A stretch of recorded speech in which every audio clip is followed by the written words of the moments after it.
My family disowned me after my girlfriend accused me of struggle snuggling her, and now they want to reconnect.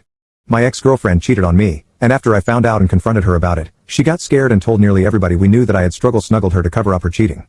I was placed in custody during the investigation. However, I was released as there was no evidence.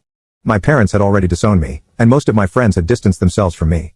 I wasn't even proven innocent by a jury, so my parents still believed me to be a struggle snuggler who had gotten lucky.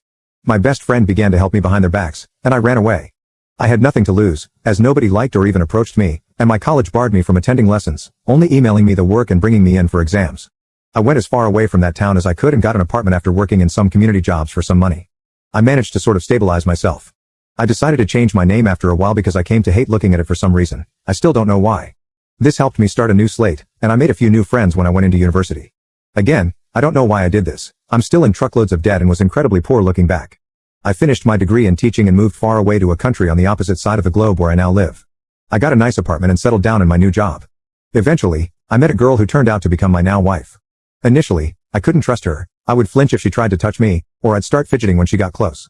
However, after realizing how much patience she had with me, I fell head over heels for her. She eventually gave birth to my twin daughter and son, whom I adore and will defend to the edge of the universe. Her family got used to me very quickly considering I was a foreigner and not very trusted. They treated me well, and I sort of remembered how a loving family actually is.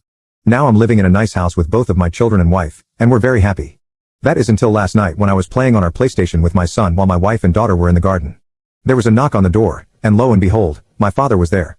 He smiled weakly and began to speak, but I slammed the door so hard I scared my son. I took him to his room and called for my wife to take my daughter to her bed. She was freaking out, and so was I. My father kept knocking on the door, and I just broke down in that moment. My wife comforted me, and then answered the door for me.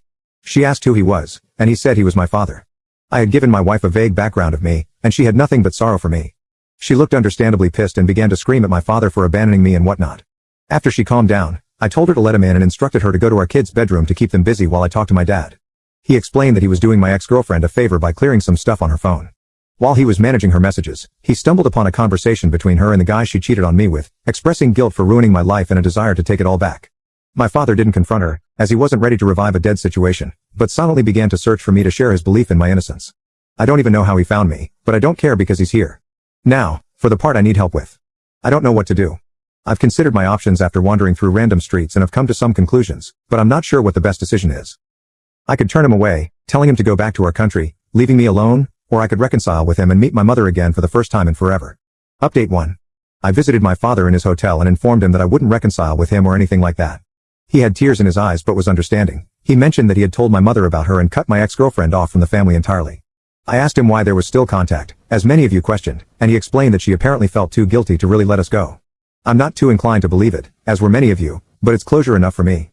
Apparently, my mother didn't take the news too well and tried to get my phone number, but my father didn't let in. Not sure what I could really trust, given that I feel most of it is just a ploy to get me back into their lives, but after they threw me out onto the streets like a rabid dog, it just makes me sick. My son did end up asking who was at the door, but I told him that it was a colleague. I plan to tell both of them what happened to me in my past when they're older or going through tough times to let them know that I understand. We're all fine. It shook me up a bit, but I hope I have my father's word on him keeping my new life a secret. Update 2. I recently had an incident with my family involving them breaking a promise. It angered me incredibly, and after a lot of thought, I decided I would face them directly. I flew back to my home country and met with everybody involved. My mom, dad, brother, and even the girl who accused me. I was nervous, of course, but I was shocked when I realized I didn't really see them as family. I recognized them, of course, but I didn't see them the way I see my wife, kids, and in-laws. My mother started by breaking into tears and trying to apologize. I just felt disgusted by it. My father comforted my mother, and my brother was the one who kept his composure and initiated the conversation. He asked me how I was doing, and I responded by telling him to cut any small talk and that this meeting was on my terms. I told all of them that I was not looking for reconciliation, and I simply wanted closure. I made sure to tell them that I would call the police should they attempt to chase me. I asked my parents why they were so quick to abandon me, even though the police said there was no proof. They explained that they made a rash decision, and seeing me in custody broke their hearts. I called them out on it since they didn't try to stick up for me or anything.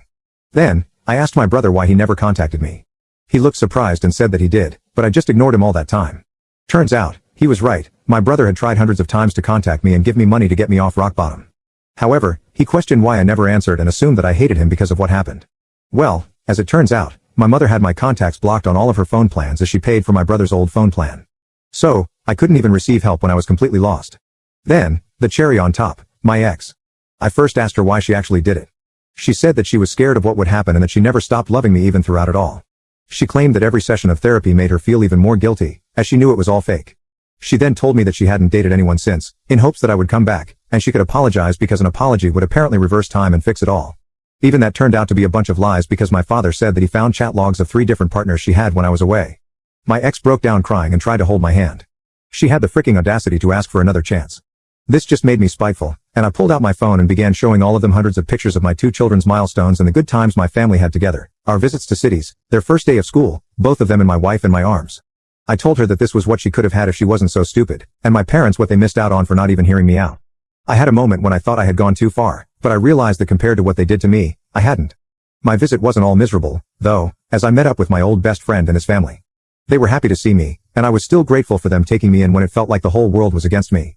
I plan to return to the country one day to show my kids where half of their culture comes from. I won't let them anywhere near my family, though. As far as I'm concerned, my only family is my wife and her family, and my kids. I'd say it went pretty well.